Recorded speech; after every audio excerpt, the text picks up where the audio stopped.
What if Blockbuster bought Netflix? Not rejected it, not laughed it out of the room, bought it, the stores, the red envelopes, the streaming future, all under one company. It sounds like the easiest business decision in history.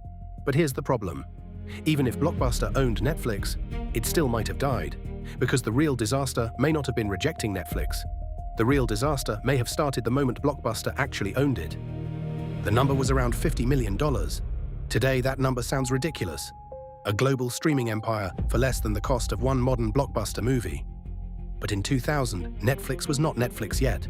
No global platform, no original shows, no streaming empire, just DVDs in the mail.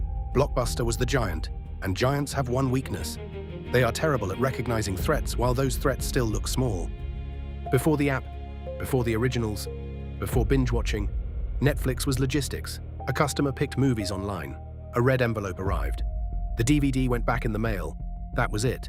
The idea looked small, but hidden inside it was a dangerous message. The customer should not have to drive to the store. Blockbuster was not a punchline yet. It was the weekend ritual.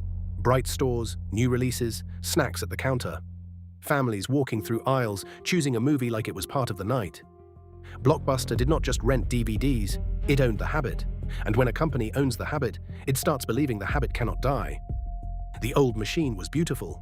Customers came in, they browsed shelves, they rented movies, they returned them. Sometimes they paid late fees. Every piece of the system pulled people back into the store. Location was power, inventory was power, foot traffic was power. Then Netflix asked one question that could break the whole machine.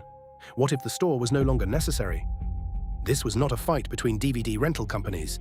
It was a fight between two business models. Blockbuster protected the trip. Netflix removed the trip.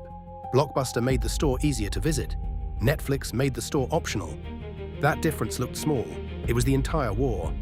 And Blockbuster was about to choose, buy the enemy or become it. The first revolution was not streaming, it was laziness. A better kind of laziness. The movie moved instead of the customer. And once customers learn that the product can come to them, the old trip starts to feel like work. That is how disruption starts. Not with a bang, with one less errand. In the real timeline, Blockbuster said no. Netflix survived. It grew the subscription model. Then, in 2007, streaming arrived. Blockbuster tried to respond, but it carried stores, debt, old incentives, and an identity built for a world already disappearing. By 2010, Blockbuster had filed for bankruptcy protection. That is the timeline we know. Now let's break it. Now rewind. Netflix walks into the room. From Blockbuster's point of view, this does not look like a once-in-a-generation threat. It looks like a small, money-losing internet rental company, the kind of thing executives laugh at after lunch. That was the trap. The future almost never looks like the future when it first asks to be bought. Blockbuster was probably asking the wrong question. Will this tiny company hurt us? The better question was, what happens if customers stop needing our stores? That question was terrifying, because the honest answer would attack the entire company. Not one department, not one strategy, the entire machine. And that is why the next choice matters.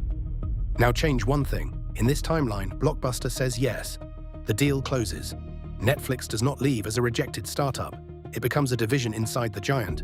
The headline looks brilliant. Blockbuster just bought the company that could kill it. For a moment, the empire looks saved, but saving an empire on paper is easy. Saving it inside the company is where things get ugly. On paper, it is almost perfect. Blockbuster has the brand. Netflix has the model. Blockbuster has customers. Netflix has convenience. Blockbuster has stores. Netflix has the internet. Put them together and the strategy writes itself. Except businesses do not fail on paper. They fail inside organizations. The first few years could look impressive. Blockbuster online launches with real brand power. Customers trust the name. They build queues from home. DVDs arrive in the mail. Stores become pickup points, return points, and customer service hubs. For a while, Wall Street might call it genius. And it might be. For a while. The hybrid model sounds powerful. Order online, receive by mail, return in store, browse in person, manage everything from home. This is the best version of the alternate timeline. Blockbuster does not kill the store, it transforms the store. For a moment, it looks like Blockbuster solved everything. That is exactly where the trap begins. Here is the beautiful trap. The better Blockbuster online becomes, the less important Blockbuster stores become. Every successful digital rental is one less reason to visit the building. Every happy subscription customer is one less late fee. The new business is not helping the old one, it is quietly eating it. In the optimistic version, Blockbuster buys time. It keeps customers inside the brand. It builds a serious online rental service. It slows Netflix's rise because Netflix no longer exists as an independent attacker. This version is not impossible. Blockbuster probably survives longer. The stock might even recover, but survival is not transformation, and extra time can become a very expensive illusion. The problem has a business school name: cannibalization. The new product eats the old product. And for Blockbuster, that is not a side effect. It is the entire point. No late fees hurt the late fee machine. Online queues hurt store browsing. Home delivery hurts foot traffic. The future works by damaging the past. Now imagine the boardroom. One side says, protect the stores. Another side says, push online. One side says, late fees still matter. Another side says, customers hate them. One side measures this quarter. Another side sees the next decade. Every meeting ends with the same problem. The future is correct, but the past is still profitable. That is why old money is dangerous. It looks rational. It pays rent. It pays salaries. It keeps investors calm. It gives executives something measurable to defend. The future is uncertain. The old machine is real. So the company protects the machine, right up until the machine becomes the problem. The future was correct, but the past was still paying the bills. Then comes streaming, and streaming is not a better DVD rental system. It is the end of DVD rental logic. No shelf, no return, no envelope, no drive, no store. Once movies become data, Blockbuster is no longer competing with Netflix. It is competing with the death of its own reason to exist. This is where the simulation gets brutal. DVDs can be managed by a retailer. Data is managed by technology. The new store is not a building. It is servers, software, licensing, recommendations, payments, interface design. The company with the most locations does not automatically win. The company with the easiest habit wins. One click breaks the ritual. Customers stop planning a rental trip. They stop accepting limited inventory. They stop wondering whether the movie is available. They stop caring where the store is. The product becomes instant, and once entertainment becomes instant, every extra step feels like punishment. The new store has no front door. It lives on a screen. Its shelves are search results. Its clerk is an algorithm. Its best aisle is the recommendation row. This is a different business, and Blockbuster can only win it by becoming less like Blockbuster. That is the problem. So would buying Netflix save Blockbuster? Maybe. For a while, it could slow the collapse. It could create a stronger online service. It could stop Netflix from becoming Netflix. But the deeper problem remains. Blockbuster's enemy was not just Netflix. It was the customers' changing behavior. So now we reach the real question. Did Blockbuster need Netflix, or did Netflix need to stay away from Blockbuster? If Blockbuster slows Netflix down, the future does not disappear. It moves. Maybe Amazon wins faster. Maybe Apple uses devices to own the living room. Maybe Hulu becomes the default streaming brand. Maybe another company takes the habit Netflix would have built. The demand still exists. The winner just changes. The darkest version is not Blockbuster saving itself. It is Blockbuster burying Netflix. The startup becomes a department. The department needs permission. The permission comes from people protecting stores. The disruptive idea gets absorbed by the company it was supposed to destroy. And slowly, the weapon gets dull. So yes, Blockbuster probably lives longer. That matters. A few extra years can change jobs, investors, competitors, history. But extra time is not the same as a new identity.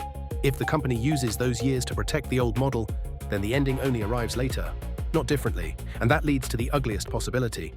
Blockbuster buying Netflix may not save Blockbuster. It may kill Netflix. The store still fades, maybe not immediately, maybe not as dramatically, maybe not under the same headlines, but it fades because the customer stops needing shelves, and once shelves stop mattering, the empire built around shelves loses gravity. That is not a Netflix problem. That is a physics problem. This is the acquisition paradox.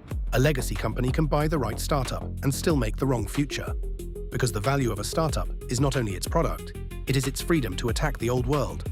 Put that startup inside the old world, and the attack may never happen. The deal closes, the threat disappears, and so does the future. The market does not care about internal debates. It does not wait for committees. It does not wait for store managers. It does not wait for executives to feel emotionally ready. Customers move when something is easier. And when millions of customers move, strategy becomes obituary. Now there is only one question left. What was Blockbuster's real mistake? Final judgment. Blockbuster should have taken Netflix seriously, but buying it was not the magic answer. The magic answer would have been letting Netflix win inside Blockbuster, letting online beat stores, letting subscriptions beat fees, letting convenience beat nostalgia. That is the part the company probably could not survive. The brutal truth is simple. Buying the future is easy. Becoming the future is expensive. It costs revenue, it costs ego, it costs identity, and sometimes it costs the business model that made you famous. Most companies do not refuse the future because they are stupid.